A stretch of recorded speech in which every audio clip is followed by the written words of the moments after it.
I'm outside cutting into some lumber today to make something special because perhaps the single most common question I get on this channel is, what do you do with all of that sawdust and wood shavings? And while I have shown you that I repurpose it into things like natural wood-scented incense, or bake it into some delicious sawdust bread for blind taste tests. Oh, that is bad. Or even just use it to make myself a hearty bowl of wood shaving cereal in the morning.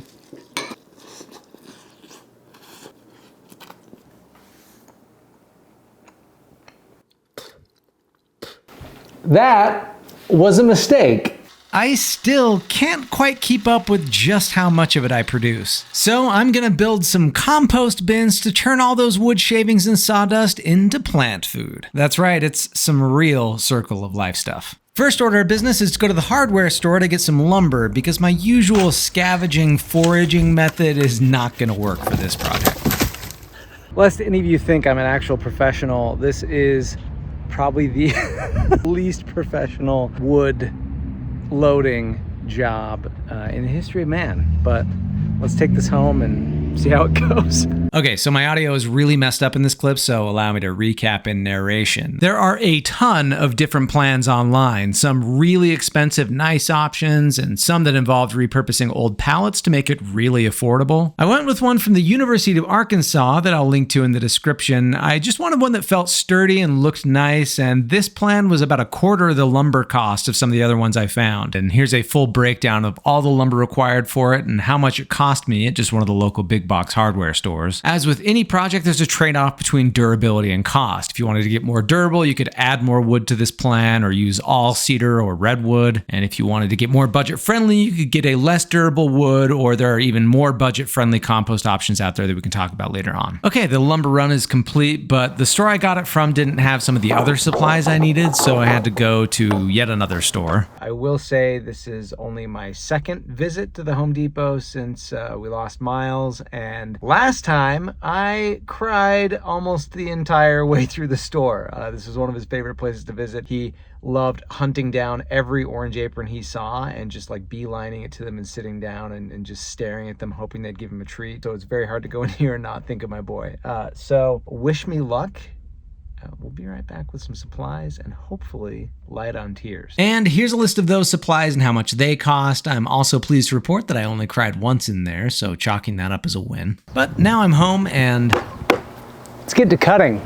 All right, the first major step of this process is to build 4 divider frames. First, I took one of the 12-foot lengths of 2x4 and cut that into 4 pieces, 2 of them being 31.5 inches long and 2 of them being 36 inches long. Basically just making a mark at 31.5 inches, 63 inches, 99 inches, and 135 inches, and then cut, cut, cut, cut. I repeated this with the remaining 3 12-foot lengths of 2x4s, and that left us with 8 of the 31.5-inch boards and 8 of the 36-inch boards, which I can then use to assemble those 4 divider frames. Using a butt joint, I nailed one end of a 31.5-inch board into one end of a 36-inch board, then nailed a 31.5-inch into its butt, and then a 36-inch into its butt, and nailed the last 2 pieces together, leaving me with a 35-inch by 36-inch square. I then repeated the process until I had 4 squares. I'm now going to unroll the hardware cloth and cut that into a 37-inch length, which will give a 37 by 36-inch piece to staple onto one side of one of the frames. Also, big thanks to one of this video's sponsors, my brother-in-law, for loaning me his air compressor, staple, and nail gun. This thing is coming in clutch. I repeated this for each square, giving me 4 dividers with wire mesh stapled to one side, and I'm now going to take 2 of those and set them on end 9 feet apart where I want the compost bins to be. Then I took the other 2 dividers and spaced them evenly between the 2 ends, aiming to leave me with 3 feet between each panel. Next, I took the 3 10-foot lengths of 2x4 and cut all of them down into 9-foot lengths. Okay, so how does composting work? How exactly are we able to turn my wood shavings into plant food? Put simply, you make a big pile of organic materials that's a combination of what people call greens and browns. Greens are nitrogen-rich materials. Now, not all of them are green, by the way. This is just shorthand, but they include things like grass clippings, vegetable scraps, coffee coffee grounds, weeds that haven't yet gone to seed, even hair and fur. Browns, meanwhile, are carbon-rich materials. Again, not always brown, just shorthand, but they include things like fruit scraps, dead leaves, paper, cardboard, pine needles, and of course, sawdust and wood shavings. The greens provide nutrients for microorganisms, accelerate decomposition, and help to generate heat. The browns provide energy for microorganisms, help to balance out the nitrogen levels, and also provide structure and airflow in the pile. A healthy compost pile is a good balance of greens and browns. Too much nitrogen and the pile can get stinky or too hot. Too much carbon and it can slow down decomposition. Most experts suggest a ratio of 2 to 3 parts brown to 1 part green, so all my wood shavings are really going to help a lot because they're so carbon dense. Okay, back to the build. I've double checked the spacing of the dividers and now I'm just placing the first of those newly cut 9-foot boards across the back edge and drilled a 1/2-inch hole through the center of the top board and the center of the back edge of the frame beneath it. And I hammered one of the carriage bolts through that hole and secured it with the washer and nut on the other side. Then I repeated this process for each connection point between that top rail and each divider beneath it.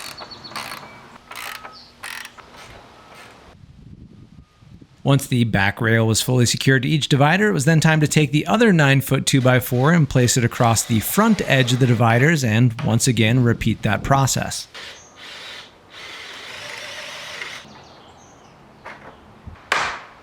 Once those were all secure, it was time to flip the whole thing over because those 2 rails are actually going to be the feet of our compost bin system. Now, here on the top, I place the final 9-foot 2x4 across the back and once more just drill, carriage bolt, washer and nut, tighten, and repeat. Okay, back to our compost overview. That optimal mix of nitrogen and carbon-rich materials basically supercharges the decomposition process, quickly and efficiently turning the materials into compost, aka black gold. So what does compost do exactly? Well, for one, it helps aerate soil, which is great for where I live, as the soil here has a lot of clay in it. It also helps with water retention, so if your soil is more sandy, it's good there too. Compost is also extremely high in nutrients that help plants prosper and thrive. Also, all those microorganisms that help turn that pile into compost are really beneficial to the soil and the plants that grow in it. All this while also helping reduce our personal household waste. And that's how I'll be turning all my extra wood shavings and sawdust into plant food that'll quite literally help me grow bigger and better tasting vegetables in my garden. So the next thing I want to do is just close off the back, which the hardware cloth is going to make quick work of. I started by stapling it to the edge of one of the end dividers and then unrolled and fastened it all the way across the top and bottom rail and up and down the lengths of each divider as well. With that complete, I've enclosed 3 of the 4 sides of each of the compost bins, so all that's left for me to do is close off the front, which the front has to be removable so that I can easily access the piles for turning from one bin to the next, so I'll need to build some slots in the front that'll allow me to slide those cedar panels in and out. For this, I'm turning into that big old 2x6 to help make some front runners. First, I cut it into 4 36-inch long pieces, saving the remaining 4-foot piece, and then rip cut 2 of those 36-inch long pieces into 4 3/4-inch wide strips, saving the leftover strips from that as well. The 2 6-inch wide pieces I'll nail into the center of the 2 middle dividers, and the 2 narrower pieces I'll nail into the 2 end dividers. Now, eagle-eyed viewers might notice an extra piece of wood all of a sudden nailed to the top of each divider, and that's because either I messed up a step or there was something unclear in the instructions, because the runners were 2 inches taller than the divider frames, and rather than cut the runners shorter, I just added more height to the frames because why not?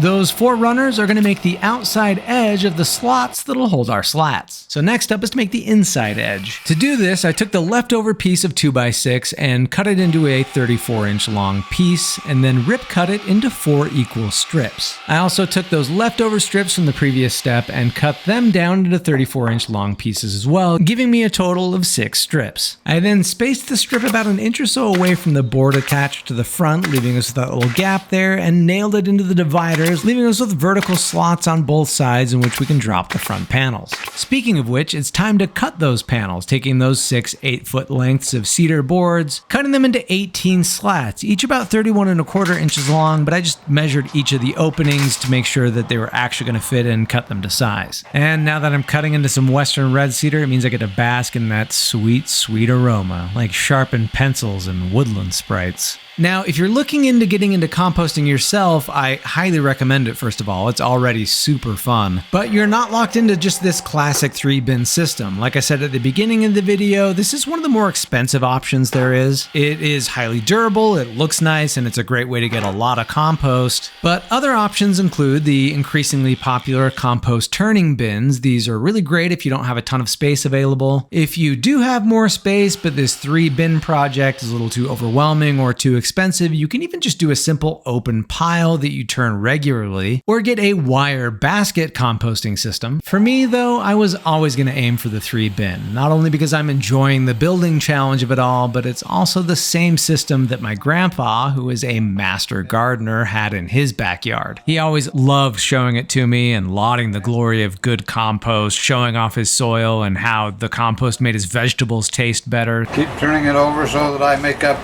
great compost.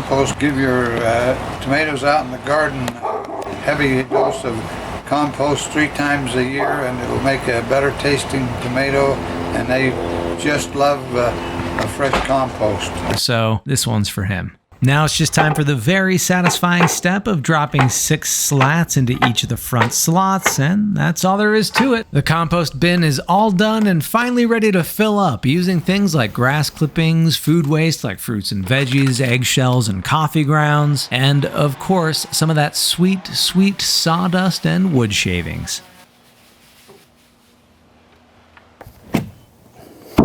Well, now we're pretty much done. We're just gonna keep this process going, adding more greens and browns. Once bin 1 has been going for a couple weeks, it's time to then turn that over into bin 2. Eventually, we'll see bin 2 filling up and breaking down, at which point it'll be time to take the completed compost from bin 2 over to bin 3, where it can finish curing, but also just hang out until we're ready to use it and sprinkle it on the garden, put in planter boxes, whatever we wanna do. So, there we have it.